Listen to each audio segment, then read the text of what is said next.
اور سزائیں سنا رہے ہیں تھوک کے حساب سے، 10 سال 20 سال، جس کو جتنی چاہا، کسی کے خلاف گواہی ہو نہ ہو۔ اور بڑی پچھلے دنوں لطیفہ ہی ہوا، عدالت نے کہا کہ گواہ پیش کرو، کہا گیا جی وہ انسپیکٹر عمرہ کرنے کے لیے گیا ہوا، کہا اس سے لائن پہ لو، آن لائن گواہی لینی ہے اس سے۔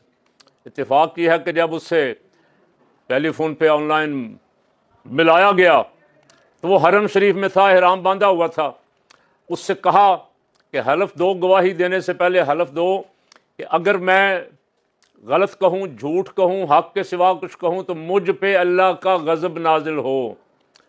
وہ ظاہر ہے احرام میں تھا، حرم شریف میں تھا، ڈر گیا، اس نے کہا یہ تو میں نہیں کہتا۔ تو وہاں سے کاش جج صاحب کو بھی سمجھ آ جاتی، مجھے آ گئی، آپ کو آ گئی، پاکستان کے عوام جنہوں نے دیکھا اس کا یہ بیان، ان سب کو سمجھ آ گئی، جج کو بھی سمجھ آ جاتی کہ یہ گواہ ایسے بیچارہ پکڑ کے زبردستی بنایا ہوا ہے، یہ جھوٹا گواہ ہے۔ اگر یہ سچا ہوتا تو یہ احرام کی حالت میں حرم شریف میں کھڑا ہو کے بھی کہنے سے ڈرتا نہ۔ اس طرح کے لطیفے ہونے کے باوجود بھی جج سزائیں سنا رہے ہیں، جج سزائیں۔ اور یہ جج جو ہیں، فقیر کی یہ بات لکھ لیں، ہمارا ایک دوست یوٹیوبر کہتا ہے ہر بات میری یہ بات لکھ لو، یہ تاریخ لکھ لو، ایسا ہونے والا ہے۔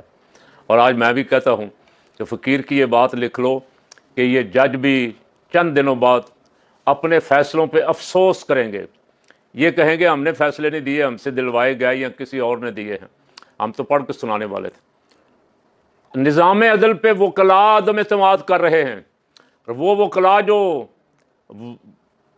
عدالتوں کی آزادی کے لیے نکلا کرتے تھے اب نہیں نکل رہے، اس لیے کہ ایک بہت بڑے گروپ کو اعظم نذیر تارڑ، عطا تارڑ اور ان سب نے مل کے مال پانی لگایا ہوا ہے، بیان دیتے ہیں نکلتے نہیں۔ اور وہ جو آزاد وکلاء تھے، علی احمد کرد جیسے، رشید رضوی جیسے، اعتزاز احسن، وہ بیچارے اب میری طرح بیمار ہیں، باہر نکل کے جد و جہد نہیں کر سکتے۔